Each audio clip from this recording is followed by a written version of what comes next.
ये द्रोणाचार्य के वध की कहानी केवल एक युद्ध की घटना नहीं, बल्कि मित्रता के कड़वे प्रतिशोध की एक दास्तान है। जब एक विनम्र शिक्षक अपने पुराने मित्र, जो अब दुश्मन बन चुका है, उससे बदला लेने की ठान लेता है, तब क्या होता है? आइए जानते हैं। द्रोणाचार्य और द्रुपद की मित्रता।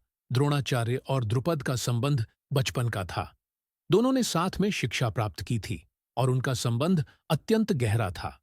लेकिन समय के साथ जब द्रोणाचार्य की आर्थिक स्थिति खराब हुई, तो उन्होंने अपने दोस्त से मदद मांगी।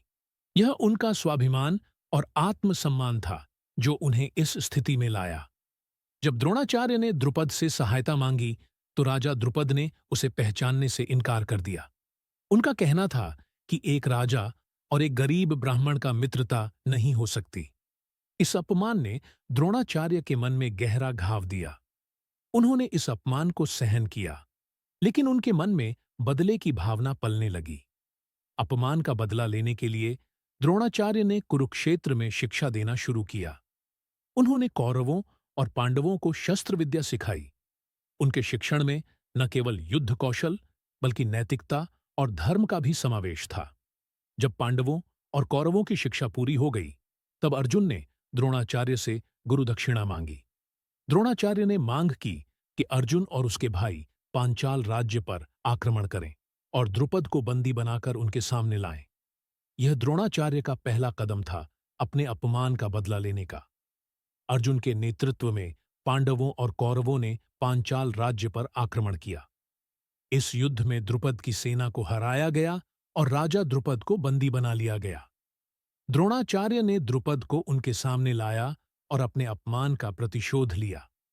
हालांकि द्रोणाचार्य ने द्रुपद को हमेशा के लिए बंदी नहीं बनाया।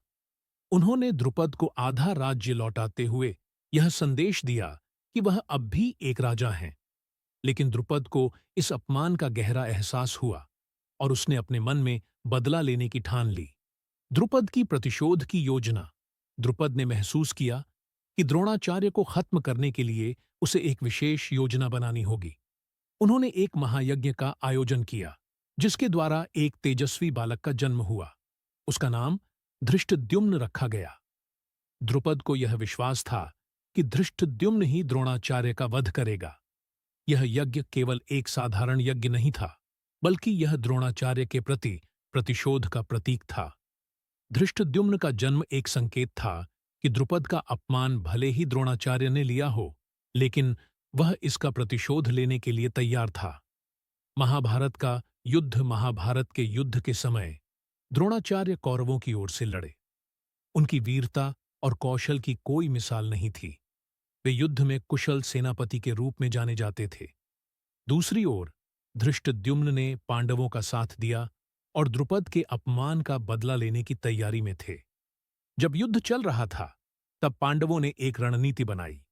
उन्होंने द्रोणाचार्य को निहत्था करने का प्रयास किया। एक समय ऐसा आया जब द्रोणाचार्य को उनके प्रिय शस्त्रों से वंचित कर दिया गया। उस क्षण का लाभ उठाते हुए धृष्टद्युम्न ने द्रोणाचार्य का वध किया। यह क्षण सिर्फ द्रोणाचार्य का अंत नहीं था, बल्कि द्रुपद के अपमान का प्रतिशोध भी था। धृष्टद्युम्न ने अपने पिता के लिए प्रतिशोध लिया, लेकिन यह सब कुछ सरल नहीं था। द्रोणाचार्य का पुत्र अश्वत्थामा अपने पिता के प्रति वफादार था और उसने बदला लेने की ठान ली थी। महाभारत का युद्ध खत्म होने के बाद अश्वत्थामा ने धृष्टद्युम्न को खोज निकाला। वह अपने पिता के अपमान का बदला लेना चाहता था और धृष्टद्युम्न के अंत का समय आ गया था। अश्वत्थामा ने धृष्टद्युम्न का वध किया, जो इस बदले की दास्तान को समाप्त कर देता है। यह सभी घटनाएं न केवल द्रोणाचार्य और द्रुपद के संबंधों को दर्शाती हैं, बल्कि यह भी बताती हैं कि युद्ध केवल एक भौतिक संघर्ष नहीं होता, बल्कि इसमें भावनाएं, रिश्ते और प्रतिशोध की भावना भी शामिल होती है। इस कहानी में एक गहरा संदेश छिपा है